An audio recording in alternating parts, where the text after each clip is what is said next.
The quiz activity enables a teacher to create quizzes comprising of questions of various types, including multiple choice, matching, short answer, and numerical. The teacher can allow the quiz to be attempted multiple times, with the questions shuffled randomly or randomly selected from the question bank. A time limit may be set. Each attempt is marked automatically, with the exception of essay questions, and the grade is recorded in the gradebook. The teacher may choose when and if hints, feedback, and correct answers are shown to students. Quizzes may be used for course exams, mini tests for reading assignments or at the end of the topic, as exam practice using questions from past exams, and to deliver immediate feedback about performance. It can also be used for self-assessment. Adding in a quiz, we're going to add the activity or resource, click on quiz, and then click on add.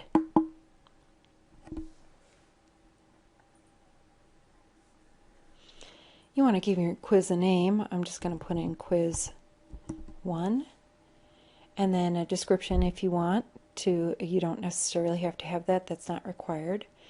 And then timing. When do you want the quiz to open up? Again, we want to click on enable for today, and then enable when that quiz is due. If you have a time limit, let's say time limit would stop a student from taking the quiz after a certain number of minutes. What time limits enable you to do is to maybe keep somebody from looking through all the answers in the book or something like that. If this isn't important to you, leave the time limit off. If you have a time limit on there, you can decide what's going to happen when the time expires. So, in other words, you could say open attempts are submitted automatically.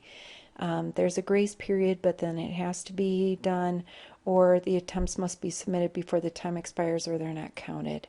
So you can decide how you want that to handle that, and then what is the submission grace period? So is it 1 day after, or so on and so forth? So grade category, if you're going to put it in a certain grade type of category, I'm going to throw it in quizzes.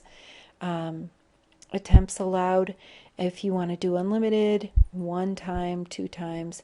And if you have more than 1 attempt allowed, how are you going to handle that? Are you going to use the highest grade, average grade, first attempt, last attempt, so on and so forth? And then how do you want the layout to look? So as shown on your edit screen, or do you want to shuffle all the questions randomly? So if you have them shuffled, what that helps you to do is that each student gets a different test, and so somebody can't email somebody the answers and say 1 is A, 2 is C, so on and so forth. And then you can also say give a new page to every question, or just never all the questions on one page. You can have a couple of questions on one page, however you would like to organize that. Then you could say your question behavior. So this one up here is the layout of each question, and then this one is within the questions themselves. So do you want to shuffle within the questions? Like, in other words, the answer A on one quiz is actually answer D on another quiz, so you can choose to shuffle there. And then how questions behave. Do you want to give them feedback right away? Do you want to give deferred feedback, immediate feedback, interactive with multiple tries? Exactly what kind of feedback do you want to give? And then reviewing. We've got during the attempt, how they're going to review, immediately after, later when the quiz is still open, do you want to give them all the information? Some people don't like that because then they can give information to other students.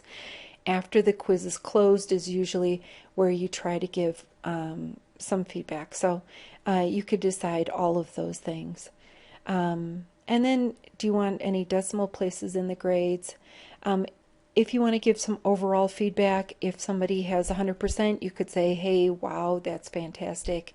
90 to 100, you could, or 90 to something like that. So in other words, you could put in a few grade boundaries here that give the feedback based upon what percentage they got. You can also add 3 more feedback fields all, underneath that. So I'm going to go ahead and say save and return so we could talk a little bit about adding questions here. So we've added a quiz. Let's come on down to that quiz and now start looking at how we're going to add in some questions. So let's edit the quiz because no questions have been added in. And so here we can say add a new question. So I like to add the question here, and then you could choose what type of question you want to add in. So I'm going to choose true false and just say next. Here I could say, where do I want my questions? Because you could put them in a specific area, like do I want them in a default category? So I'm going to just say default for quiz 1. And my question name 1 is going to be TF1, my true false 1 question. And here I say, you know, ketchup belongs on a hot dog question. Okay, and so we come down, and so here you could say any general feedback, but you have to give the correct answer. So I'm going to say ketchup does belong here. I'm from Chicago, sacrilege, whatever. So if you have this feedback for the true response, you can give them some feedback. Hey, you got the question right. Feedback for response false. Hey, better luck next time.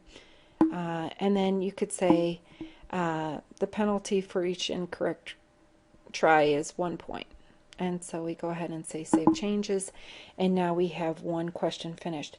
Now I will tell you that if you have true false questions, you probably want to be careful about that mixing within the question, because you don't want that to happen too often, just in case of problems. So you want to check that anyway. And so then that question is added to the quiz. And so if I'm looking over the quiz, you can kind of see what it's going to look like now. Attempt the quiz. And here we go. This is what it looks like. So we say true and next, and then it'll give us our feedback here.